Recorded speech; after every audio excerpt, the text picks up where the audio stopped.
Okay na ba to? Dito ka. Birthday mo, ihip mo. Birthday ni Lyra. Birthday ni Lyra. Birthday ni Lyra. Ngayon, get out! Aray ko. Tayo pa. Pag-iing ka na! Para, ayos-ayosin.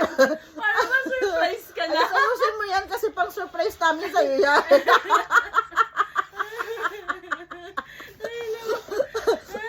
Dali na, isusurprise ka namin mamaya. Dapat pala ginawa natin sa kanya, Mox. Hindi natin sinabi na may pang-birthday niya. Nagpatulong tayo kasi. Or bukod sinabi, may surprise natin si Ana.